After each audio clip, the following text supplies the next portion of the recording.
بسم اللہ الرحمن الرحیم۔ السلام علیکم دوستو، 17 رمضان المبارک 2 ہجری اور جمعہ کا دن ہے۔ بدر کا میدان ہے۔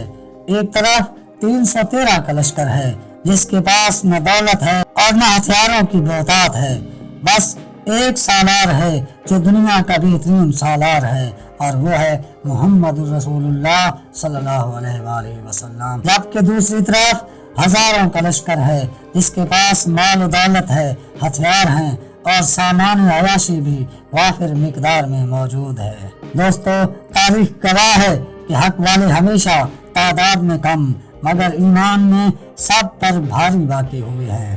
غزوہ بدر اس بات کی صداقت کی دلیل ہے، اور محمد رسول اللہ صلی اللہ علیہ وآلہ وسلم کی مہارت اور آپ کی حق و صداقت کے پیغام کی فتح کی پہلی سیڑھی ہے۔ محمد رسول اللہ صلی اللہ علیہ وآلہ وسلم نے لشکر کا پڑاؤ میدان بدر میں ایسی جگہ کروایا جہاں پر اونچائی ہے اور ساتھ ایک کنواں بھی ہے۔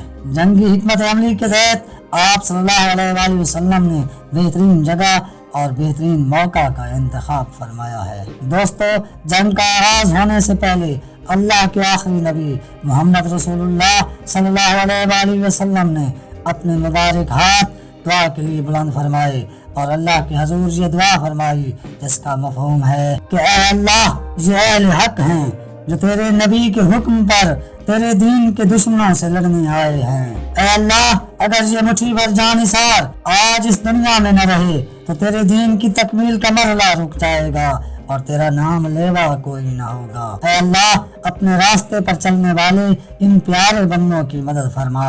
اور پھر حضور صلی اللہ علیہ وآلہ وسلم نے ایک مٹھی کنکریاں لشکر کفار کی طرف پھینک کر صفیں درست فرما کر جنگ کے لیے تیاری کا اعلان فرما دیا۔ اللہ پاک نے جماعت صحابہ کی مدد کے لیے فرشتوں کو زمین پر بھیج دیا، اور دیکھتے ہی دیکھتے جنگ کا میدان حق کی فتح کا پیغام لے کر آیا۔ 2 چھوٹے انصاری بچوں معاذ اور معوذ نے ابو جہل کو جہنم واصل کر دیا۔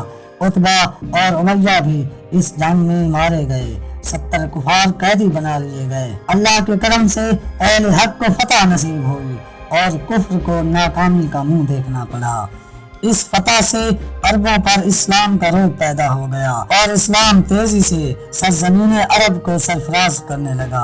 اقبال نے کہا تھا، فضائے بدر پیدا کر فرشتے تیری نصرت کو اتر سکتے ہیں گردوں سے قطار اندر قطار اب بھی۔ دوستو، 17 رمضان المبارک جہاں فتح بدر کی نوید کا دن ہے، وہیں حضرت عائشہ صدیقہ سیدہ کائنات کی وفات کا دن بھی ہے۔ 17 رمضان المبارک 58 ہجری کو سیدہ کائنات حضرت عائشہ صدیقہ نے اس جہان فانی سے پردہ فرمایا۔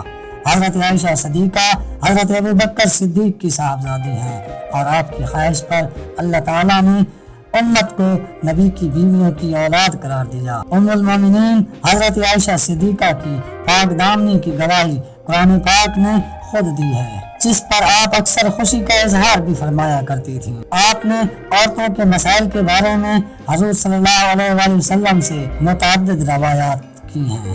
آپ ایک عالمہ، فاضلہ اور زاہدہ عورت تھی۔ آپ کو وفات کے بعد جنت البقیع میں دفن کیا گیا۔